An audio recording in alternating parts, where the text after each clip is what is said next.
आज दीपावली का दिन है और सबसे पहले मैं अपने बस्तर टॉकीज के परिवार के सभी सदस्यों को हाथ जोड़कर प्रणाम करते हुए दीपावली की हार्दिक शुभकामनाएं देना चाहता हूं। मैं चाहता हूं कि ये जो दीपावली की जो खुशियां जो देश मना रहा है, उसमें वो लोग जो इस खुशियों में शामिल नहीं हो पा रहे हैं किसी भी कारणवश, आर्थिक के कारणवश या सामाजिक कारणवश से या फिर किसी भी कारणवश से, हम हर किसी के जीवन में खुशियों का त्यौहार आए, हर किसी के जीवन में ये जो दीपक का उजाला है वो जले, ताकि वो चाहे किसी भी धर्म किसी भी संप्रदाय के हों, उनके जीवन में खुशियों के दीपक जलें और वो रोज दीपावली का त्यौहार मना पाएं। इसी के साथ आप सभी को दीपावली की हार्दिक शुभकामनाएं। और इसके बाद आज की मुद्दे जो मुख्य बात जिसके लिए हम ये वीडियो तैयार कर रहे हैं वो ये कि आपको तो पता ही है, पूरे देश में चर्चा का विषय है इन दिनों बस्तर में जो ऐतिहासिक समर्पण हुआ 208 माओवादियों का, और उसके पहले जो समर्पण हुआ महाराष्ट्र के गढ़चिरौली में। ये समर्पण पर लगातार सरकार का रिएक्शन, लोगों का रिएक्शन तो आ ही रहे हैं। इंतजार था कि माओवादियों का क्या रिएक्शन आएगा, तो इस पर अब माओवादियों का भी रिएक्शन आ गया है। माओवादियों ने जिस बात को लेकर रुपेश उर्फ सतीश कोपा ने पहले ही आशंका जताई थी कि वो लोग जा रहे हैं तो उन्हें निश्चित ही तौर पर लोग गद्दार कहेंगे। और हालांकि उन्होंने कहा था, मेरे साथ जो इंटरव्यू हुआ था उसमें, कि तेलंगाना की कुछ मीडिया के लोग ही उन्हें गद्दार कह रहे हैं, बाकी उनकी पार्टी के लोग ऐसा नहीं कहते। लेकिन उनकी पार्टी जो रुपेश उर्फ सतीश कोपा और वेणुगोपाल, उनकी पार्टी ने भी एक पत्र जारी किया है और उसमें उन्हें सीधे तौर पर गद्दार कहा है। 4 पन्ने का ये पत्र है और उस पत्र में क्या लिखा है उस पर बातचीत करते हैं। नमस्कार, मैं विकास तिवारी हूँ और आप बस्तर टॉकीज देख रहे हैं।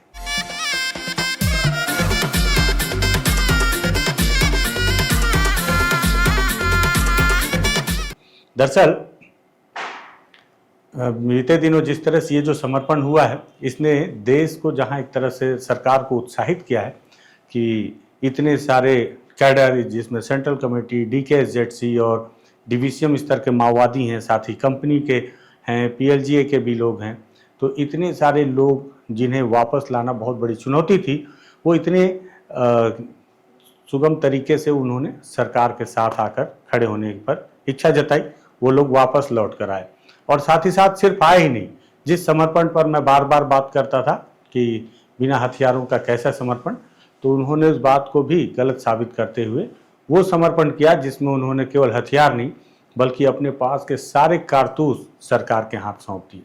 और मुझे लग भी रहा था, देखिए इसके पहले मैंने कई बार कहा है कि माओवादी जो हैं, माओवादियों के लिए 2-3 चीज़ें बहुत कष्टदायक होती हैं। पहला ये कि उनका कोई जीवित साथी उनके खिलाफ बगावत कर दे या फिर सरेंडर कर दे, क्योंकि जब वो सरेंडर करता है तो माओवादी पार्टी की बहुत सारी गोपनीय जानकारी पुलिस के सामने उजागर करता है। बीते दिन एक पत्र में माओवादियों ने इस बात का जिक्र भी किया था कि उन्हें सबसे ज़्यादा नुकसान भी हो रहा है तो उनके द्वारा जो वो साथी जो समर्पण कर रहे हैं।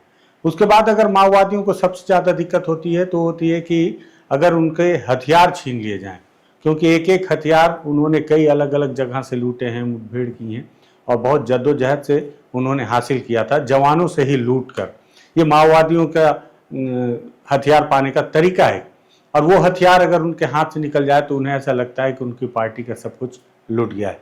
यहाँ वही हुआ कि उनके CC, DKSZC, डिवीसीएम स्तर के जो बड़े नेता हैं, जो अगली नीति रणनीति के बारे में जानकार हैं कि पार्टी आगे क्या कदम उठा सकती है, वो सरकार के साथ जाकर खड़े हो गए। हालांकि रुपेश ने इस बात को ठीक तरह सीधे तौर पर कहा कि वो DRG में नहीं जाएंगे और वो जो है जनता के साथ अभी भी बिना हथियार के लड़ेंगे। मतलब उन्होंने एक बात स्पष्ट कर दिया कि अगर सरकार ये सोचती है कि ये सभी माओवादियों के खिलाफ ऑपरेशन में सहयोग करेंगे तो इस बात को सीधे तौर पर रुपेश ने इनकार कर दिया। रुपेश मैं इसलिए बोल रहा हूँ, उनका नाम हालांकि रुपेश नहीं है, लेकिन आप सभी रुपेश बोलने से तत्काल जान जाएंगे।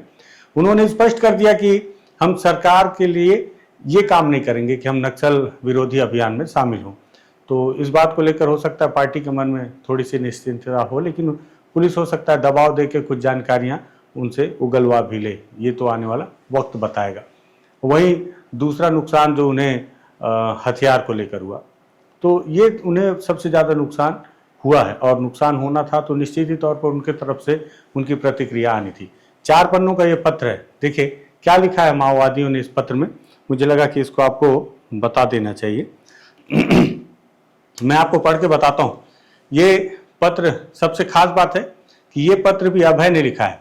वो अभय जो किसी समय वेणुगोपाल हुआ करते थे, और लेकिन अब पता नहीं किसने अभय के नाम से जारी किया। हालांकि माओवादियों ने इस बात का खुलासा नहीं किया कि ये अब नया अभय कौन है। उन्होंने अपने लेटर हेड में लिखा है कि क्रांति का गद्दार पार्टी का विघटनकारी प्रतिक्रांतिकारी बनकर दुश्मन का सामने आत्मसमर्पण किए सोनू, सतीश और उनके अनुयायियों को सख्त सजा देने के लिए जनता को आह्वान दे रहे हैं। सोनू और सतीश के गुट गिरोह को पार्टी से बहिष्कार कर रहे हैं। माओवादियों ने अपने प्रेस नोट में लिखा है कि हमारी पार्टी के केंद्रीय कमेटी पोलित ब्यूरो सदस्य Sonu, Dandakaranya special zonal committee DKSZC सदस्य विवेक, डीकेएसजेडसी के वैकल्पिक सदस्य दीपा, 10 जन डिविजनल कमेटी सदस्य, कंपनी पार्टी कमेटी सदस्य, पार्टी सदस्य, पीएलजीए सदस्य, कुल 61 लोग अक्टूबर 14 के दिन महाराष्ट्र मुख्यमंत्री देवेंद्र फडणवीस के सामने गढ़चिरौली में पुलिस को आत्मसमर्पण किए, मुख्य धारा में शामिल हुए। इससे इन लोग को क्रांति के प्रति गद्दारी, पार्टी का विघटनकारी प्रतिक्रांतिकारी चेहरा स्पष्ट हो गया। 2011 की आखिरी से 2012 की शुरुआत से कठिन परिस्थितियों को सामना करते हुए देश की क्रांतिकारी आंदोलन 2018 तक अस्थायी पीछेहट में चली गई। दंडकारण की क्रांतिकारी आंदोलन 2020 तक अस्थायी पीछेहट में चली गई, जब से सोनू में राजनीतिक कमजोरी सामने आने लगी। उन्होंने 2020 दिसंबर में संपन्न केंद्रीय कमेटी बैठक में दंडकारण आंदोलन में गठित हुए कुछ गलतियों पर मनोगत व्यक्तिपरक विश्लेषण करते हुए गलत आकलन लगाते हुए एक पत्र को पेश किया। उसे हमारी केंद्रीय कमेटी ने तिरस्कृत की। उसके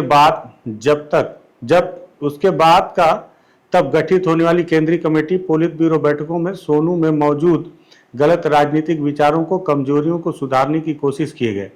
2011 में संपन्न दंडकारण स्पेशल जोनल कमेटी प्लीनम में सोनू में मौजूद व्यक्तिवाद, अहम भाव, गंभीर नौकरशाही, ब्यूरोक्रेसी पर गंभीर आलोचना की गई। उसे सुधारने के लिए सुझाव दिया गया। इसके बाद आयोजित होने वाले डीकेएसजेडसी बैठकों में तब सोनू में मौजूद गैर सर्वहारा रुझानों पर एसजेडसी सदस्यों ने आलोचना करते आ रहे थे। लेकिन 2025 मई में कगार युद्ध में हमारी पार्टी के महासचिव बसवराजू की शहादत के बाद सोनू में लंबे समय से जड़ जमाए बैठे सैद्धांतिक, राजनीतिक, सांगठनिक कमजोरियों में गुणात्मक बदलाव होकर उन्हें दुश्मन का सामने आत्मसमर्पण करने की स्थिति उत्पन्न की। 2024 जनवरी से शुरू हुए प्रतिक्रांतिकारी कगार युद्ध से सभी माओवादी क्रांतिकारी जनता हर दिन दुश्मन के हमलों को सामना करने की स्थिति निर्मित हुई। पार्टी महासचिव बसवराजू की मौत के बाद क्रांतिकारी आंदोलन को नेतृत्व प्रदान करने वाले कामरेडों के सामने केंद्र राज्य सरकारें मिलकर चला रही कगार युद्ध की जानलेवा घेरा डालकर विनाश करने वाले हमलों को प्रतिरोध करते हुए हर दिन जान की कुर्बानी के लिए तैयार रहकर हिम्मत के साथ निडर होकर खड़े रहने की स्थिति आई। सोनू में बढ़ते आ रही सुख लालसा स्वार्थ जान की कुर्बानी करने से बचने की स्थिति में बदल गई और मौत की भय सताने लगी। इस विषय को ईमानदारी से स्वीकार करने से वह तैयार नहीं था। उनमें लंबे समय से जड़ जमाए बैठे गलत रुझानों को, कमजोरियों को न सुधारने की वजह से स्थिति में उस गलत रुझानों पर, कमजोरियों पर, मौत के भय पर पर्दा ओढ़कर पार्टी द्वारा अपनाई जाने वाली गलत राजनीतिक सामरिक लैंड की वजह से भारत की क्रांतिकारी आंदोलन हार जाने की स्थिति उत्पन्न हुई। ऐसी स्थिति में हथियारों को दुश्मनों को सौंपकर अस्थायी रूप से हथियारबंद संघर्ष को छोड़ने के अलावा दूसरा रास्ता नहीं है। ऐसी दक्षिणपंथी, अवसरवादी, संवेदनवादी रवैया की आत्मसमर्पण करने की प्रेस विज्ञप्ति को सोनू ने जारी की। ईमानदारी रहने वाले कोई भी हो, क्रांतिकारी स्वभाव से रहने वाले कोई भी क्रांतिकारी आंदोलन पीछे हट में जाने के कारणों को मार्क्सवादी, लेनिनवादी, माओवादी, मालेमा विश्लेषण पद्धति को अपनाकर विश्लेषण करते हैं। इसलिए आंदोलन के अतीत के इतिहास को, वर्तमान स्थिति को, भविष्य की मौकाओं को विश्लेषण करते हैं। वस्तुगत स्थिति को, मनोगत स्थिति को, दुश्मन की ताकत और कमजोरियों को, आंदोलन की ताकत और कमजोरियों को, अंतर्राष्ट्रीय और देशी परिस्थितियों को विश्लेषण करते हैं। लेकिन सोनू द्वारा इस बीच में लिखा गया 2 लेखों में जनता को विज्ञप्ति में, काडर को विज्ञप्ति में, सितंबर 15 के दिन जारी किया गया प्रेस विज्ञप्ति में इस मालेमा पद्धति का विपरीत निम्न काडर को विज्ञप्ति में, सितंबर 15 के दिन जारी किया गया प्रेस विज्ञप्ति में इस मालेमा पद्धति का विपरीत निम्न पूंजीपति मनोगत विश्लेषण पद्धति है। पार्टी द्वारा अपनाए जाने वाले बुनियादी लैस राजनीतिक सामरिक लैन या राजनीतिक रणनीतिक सामरिक रणनीति को गलत करके मूल्यांकन करने के लिए सोनू ने मुख्यतः 3 कारणों को बताया। वह हमें क्रांतिकारी पार्टी नहीं है, हमें 2007 की एकता कांग्रेस द्वारा तय किया गया केंद्र करते हुए अपना आंदोलन की ताकत को ज्यादा आकलन लगाकर किया गया वामपंथी निर्णय, कानूनी संघर्ष को अपने तिरस्कार किए और यह तीनों विषय गलत आकलन का है। इन तीनों कारणों के साथ दलाली नौकरशाही पूंजीपति वर्ग को देश की जनता के बीच की अंतर्विरोध को प्रधान अंतर्विरोध के रूप में मानकर दीर्घकालीन जनयुद्ध की रास्ता छोड़ देने का बात बताया। पार्टी का बुनियादी लैस रणनीति को बदलने के लिए देश में मौजूदा उत्पत्ति प्रणाली को इस वजह से निर्मित होने वाले वर्ग संबंधों को राज्य की सभाओं को विश्लेषण करना है। उस विश्लेषण पर आधारित होकर वर्तमान क्रांति का अवस्था चरण को आकलन लगाते हुए राजनीतिक रणनीति को तय करना, भारत देश की क्रांतिकारी युद्ध की स्वाभाविक लक्षणों में हो रहे बदलावों को विश्लेषण करना करके देश की रणनीतिक इलाकों में हो रहे बदलावों को विश्लेषण करके सामरिक रणनीति को तय करना। इस मालेमा पद्धति का विपरीत सोनू ने पेटी बुजुर्ग मनोगत अध्ययन विश्लेषण पद्धति को अपनाया।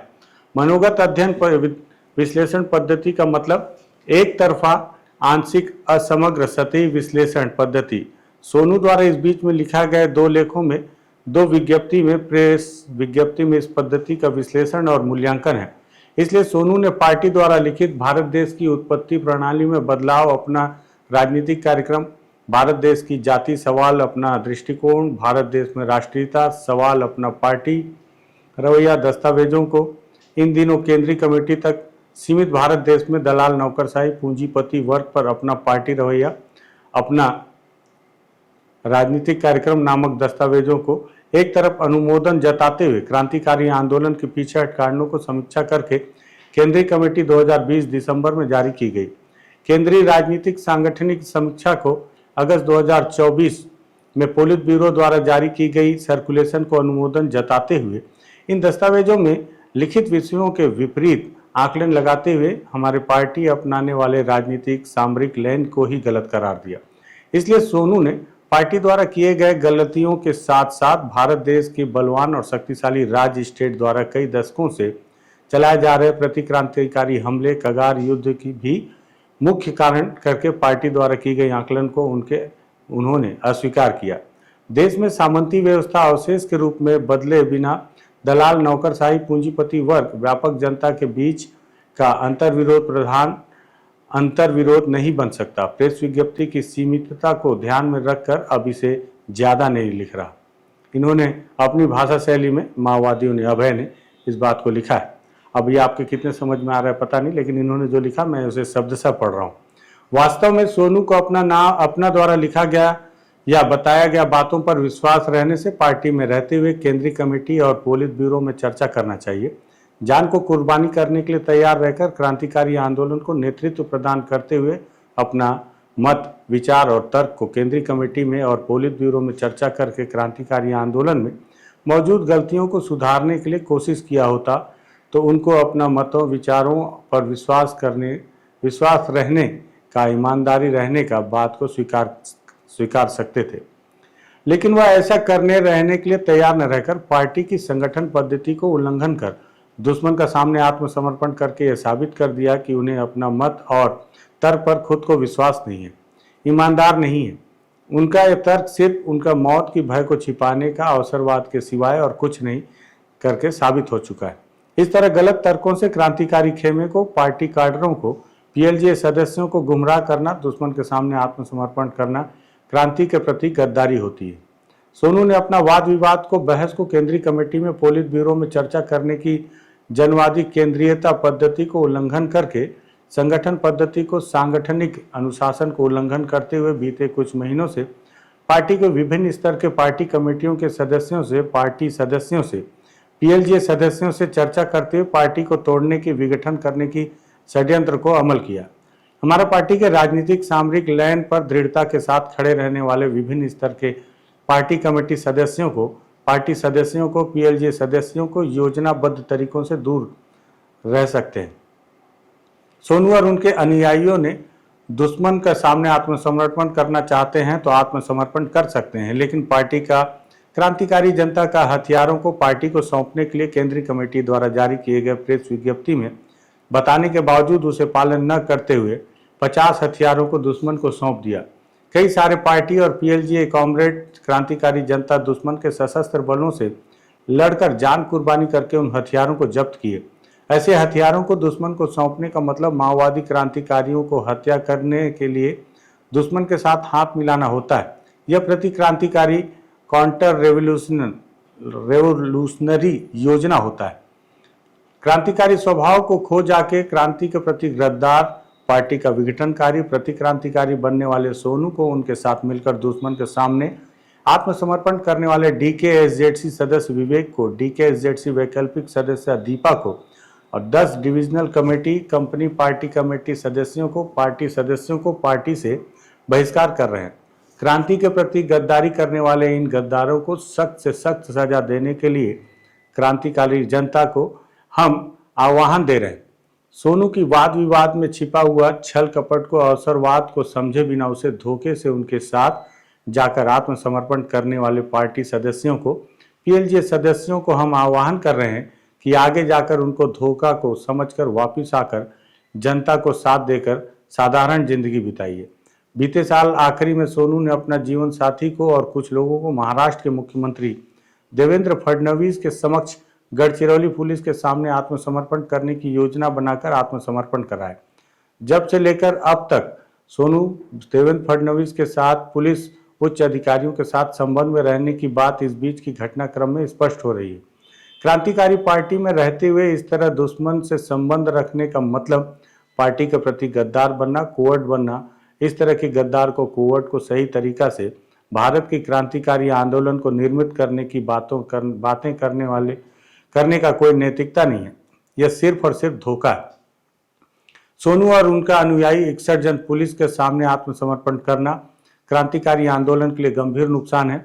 अब सोनू उनके अनुयायी सरेंडर होने से भी उनके गलत बहस से प्रभावित होकर जान की कुर्बानी से डरने वाले विभिन्न स्तर के पार्टी कमेटियों के और भी कुछ लोग, कुछ पार्टी सदस्य, कुछ पीएलजीए सदस्य आत्मसमर्पण करने से भी यह अस्थायी नुकसान ही होगा। इस नुकसान का प्रभाव सापेक्ष रूप से लंबा समय रह सकता है, लेकिन सोनू आत्मसमर्पण होने से भी विभिन्न स्तर का पार्टी कमेटी सदस्य, पीएलजीए कमांडर लोग आत्मसमर्पण करने से भी क्रांतिकारी आंदोलन का शाश्वत हार नहीं होगी। कुछ पार्टी नेता लोग पीएलजीए के कुछ कमांडर की आत्मसमर्पण से क्रांतिकारी आंदोलन को कभी भी शाश्वत हार नहीं होगी। समाज में जब से वर्गों का प्रादुर्भाव हुआ है तब से लेकर आज तक हजारों सालों से समाज में जब से वर्गों का प्रादुर्भाव हुआ है तब से लेकर आज तक हजारों सालों से लुटेरे पीड़ित वर्ग के विरोध में शोषित और पीड़ित वर्ग संघर्ष करते आ रहे हैं। इन वर्ग संघर्षों के चलते समाज आज का स्थिति में पहुंची है। इस वर्ग संघर्षों के इतिहास के क्रम में कई देशों में क्रांतिकारी आंदोलनों को नेतृत्व प्रदान करने वाले नेता लोग, युद्ध कमांडर, कुछ लोग दुश्मन के सामने आत्मसमर्पण करके गद्दारी करने पर भी उसके चलते संबंधित क्रांतिकारी आंदोलन को अस्थायी या दीर्घकालीन हार को सामने करने का नौबत आने पर भी उक्त स्थिति को पार कर कुछ देशों में क्रांतिकारी आंदोलन जीत हासिल की। दुनिया में सफलता हासिल किया हुआ क्रांतियों के अलावा हारे हुए क्रांतिकारी आंदोलन भी उत्पीड़ित जनता को हमेशा प्रेरणा देते रहे।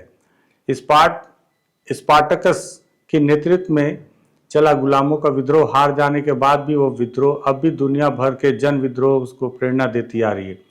पेरिस कम्युन हार जाने के बाद भी उस हार से सबक लेकर रूस की समाजवादी क्रांति सफल हुई।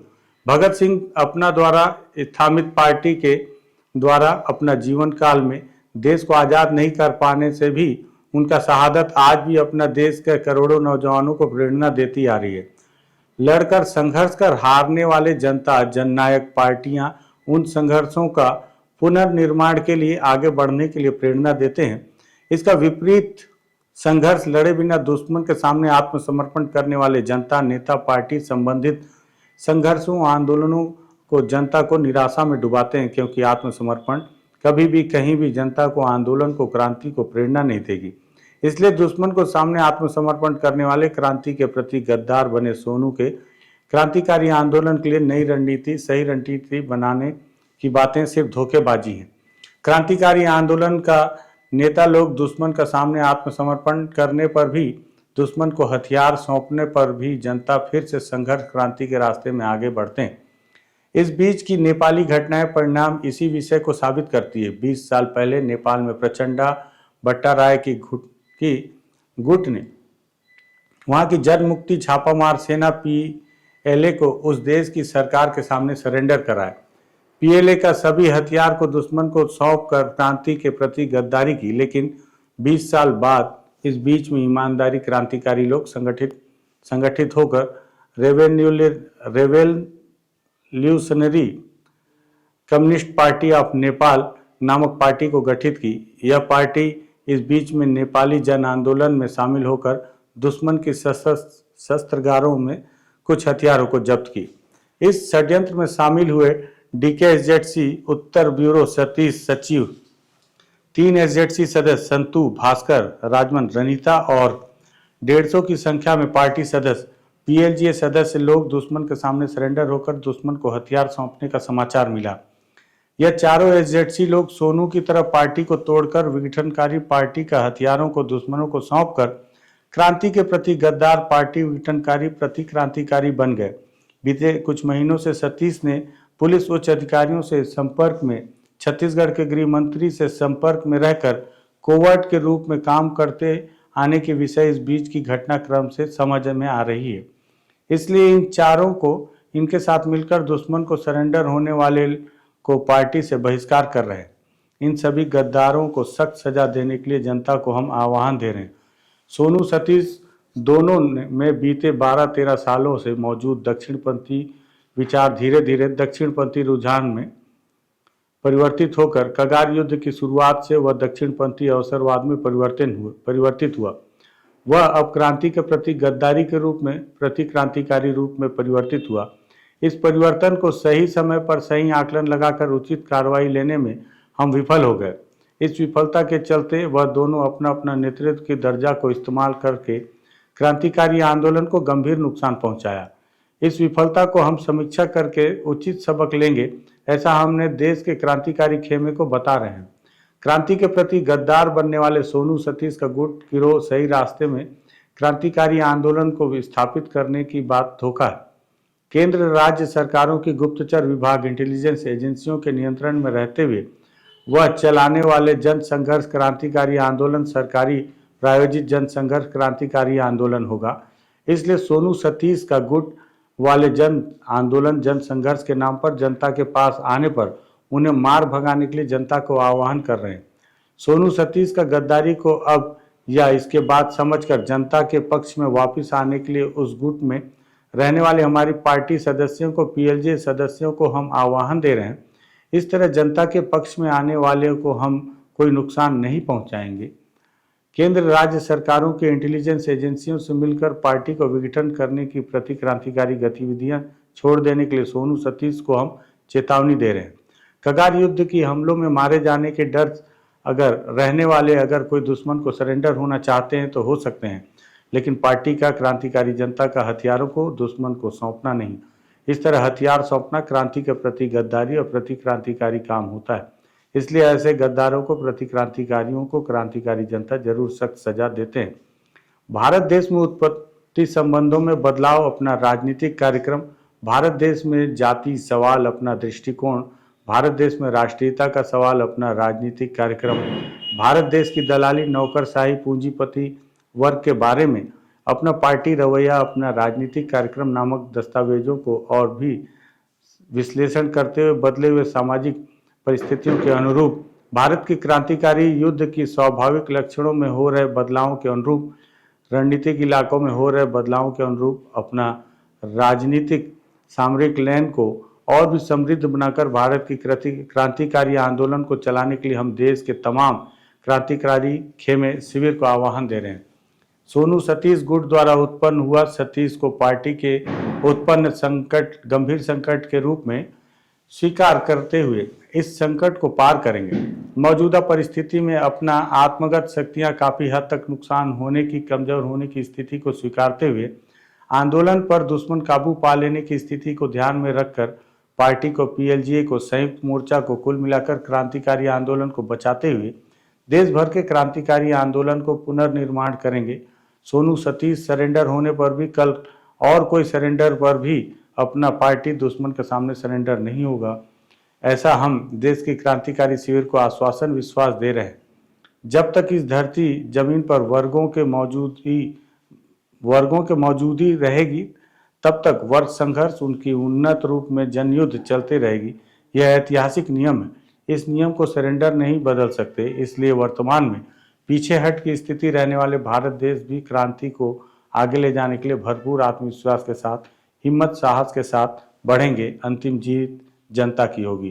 क्रांतिकारी अभिनंदन के साथ अभय, केंद्रीय कमेटी, भारत की कम्युनिस्ट पार्टी, माओवादी। तो ये 4 पन्नों का पत्र है। देखिए, मैं 4 पन्नों का पत्र पढ़ रहा था, उसी दौरान आज दीपावली है और ये लाइट चली गई। गनीमत है कि कैमरे के साथ मैंने लाइट अटैच किया हुआ था, इसलिए मैं इस वीडियो को आगे बढ़ा ले रहा हूँ। और तो ये 4 पन्ने का पत्र है और इस 4 पन्ने के पत्र में किस तरह से अभय के नाम से पता नहीं किस सेंट्रल कमेटी के या पोलित ब्यूरो के सदस्य ने इस पत्र को जारी किया है, क्योंकि अभी तक ये स्पष्ट नहीं है। अगर सतीश और कोपा और रूपेश की बात मानी जाए तो अब तक पार्टी ने अपना कोई महासचिव घोषित नहीं किया है। हालांकि इस 4 पन्ने के पत्र में सतीश को इन्होंने डीकेएसजेडसी सदस्य बताया, जबकि सतीश ने बताया कि 2024 में उन्हें सेंट्रल कमेटी सदस्य में प्रमोट कर दिया गया है। जो भी हो, उन्होंने अपना पद बड़ा बताया, लेकिन जो पत्र आया उसमें उन्हें डीकेएसजेडसी सदस्य ही बनाया गया है। और साथ ही उन्होंने इस बात का खंडन नहीं किया है कि क्या वाकई में अब पार्टी ने कोई महासचिव अब तक नहीं चुना है, क्योंकि ये भी बताया जा रहा है कि पार्टी के पास अभी भी यह डिसाइड नहीं कर पा रहे हैं कि कौन बनेगा अगला महासचिव। जो भी हो, माओवादियों ने 4 पन्ने का ये पत्र भेजा है और इस पत्र में उन्होंने अपने उन साथियों को गद्दार कहा है, जिसमें वेणुगोपाल और सतीश हैं और उनके तमाम साथी 208 लोग, या फिर जिन्होंने महाराष्ट्र के गढ़चिरौली में जो 60-61 लोगों ने समर्पण किया। हालांकि सतीश ने कहा कि यह समर्पण नहीं है। छत्तीसगढ़ के गृह मंत्री विजय शर्मा ने कहा कि वाकई में समर्पण नहीं, ये पुनर्वास है। लेकिन पार्टी का कहना है आपको जाना था तो आप जा सकते हैं, आप हथियार लेकर गए हैं। और हथियार, मैंने जो वीडियो के शुरुआत में कहा कि माओवादियों के लिए उनके जीवित साथियों का दूसरी पार्टी मतलब सरकार के साथ चला जाना, और उससे भी बड़ा नुकसान होता है उनका हथियारों का चला जाना। तो यहाँ तो दोनों ही चीज़ें हुई हैं। वैचारिक तौर पर मजबूत माओवादी जो उनके पार्टी की सारी नीति रीति को जानते हैं, वो अब सरकार के साथ हो गए हैं, और साथ ही साथ उनके बहुत सारे ऑटोमेटिक वेपन और ढेरों कारतूस, जिनसे वो कई दिन तक मुठभेड़ कर सकते थे फोर्स से, वो सारे कारतूस जो उन्हें बहुत ज़्यादा कमज़ोर बना देंगे, वो अब वापस सरकार के पास आ चुके हैं। ये हथियार किसी समय में माओवादियों ने जवानों से ही लूटा था और सरकार के पास अब ये बिना किसी मेहनत के वापस आ गए ये वाले हथियार, क्योंकि इसके पीछे सरकार ने बहुत मेहनत की है। बहुत सारे लगातार ऑपरेशन चले हैं, जवान मीलों पैदल चले हैं, 2-2 दिन 4-4 दिन तक पैदल चले हैं, बहुत सारे ऑपरेशन किए हैं, तब जाकर एक दबाव भी बना है। और दबाव बनने के बाद ही इन माओवादियों ने जो भी अपनी वैचारिक स्थिति बता रहे हैं, लेकिन ये भी सच है कि कहीं न कहीं दबाव बना है। जो भी हो, माओवादियों ने वापस लौटने का फैसला किया तो उनके बाकी साथियों ने उन्हें गद्दार कहते हुए पार्टी से निष्कासित कर दिया है। अब ये भी देखना होगा कि अच्छा सरेंडर कैसे हुआ, इस पर भी मैं आपको बताऊंगा। इसमें भी क्या क्या कुछ चीज़ें हुई थी जो बड़ा इंटरेस्टिंग है जानना, और दूसरे वीडियो में बताऊंगा। मुझे लगा मैं बता दूं, लेकिन ये पत्र बहुत लंबा हो गया है तो मुझे नहीं लगता दर्शकों को इतना ज़्यादा भी झेलाना चाहिए। ये पत्र महत्वपूर्ण था 4 पन्ने का, इसलिए आज दीपावली के दिन भी मैं वैसे ही लेट हो चुका हूँ। आप हो सकता है इस पत्र को कहीं और देख चुके हों, लेकिन विधिवत नहीं देखा होगा आपने, तो मुझे लगा इस पत्र को दिखाऊं, क्योंकि ये जो पत्र है मुझे पता है कि पुलिस भी देखती है, इंटेलिजेंस भी देखते हैं और माओवादी भी देखते हैं, और साथ ही साथ जो समर्पित माओवादी वो भी देखते हैं, साथ ही साथ जो मेरे दर्शक हैं वो तो देखते ही। तो एक बार फिर से दीपावली की हार्दिक शुभकामनाएं। और इस पत्र के बाद अब क्या रिएक्शन होगा रुपेश उर्फ सतीश कोपा का, वेणुगोपाल का, क्या सोचते होंगे, क्योंकि सतीश ने तो कहा था कि उनकी पार्टी के लोग गद्दार नहीं कहेंगे, और उन्होंने जो 1 घंटे बातचीत की थी बस्तर टॉकीज में, उन्होंने अपनी बात रखी थी और अपने साथियों को कहा था कि आप भी परिस्थितियों को समझिए, विश्लेषण कीजिए और विश्लेषण करके आगे का फैसला कीजिए।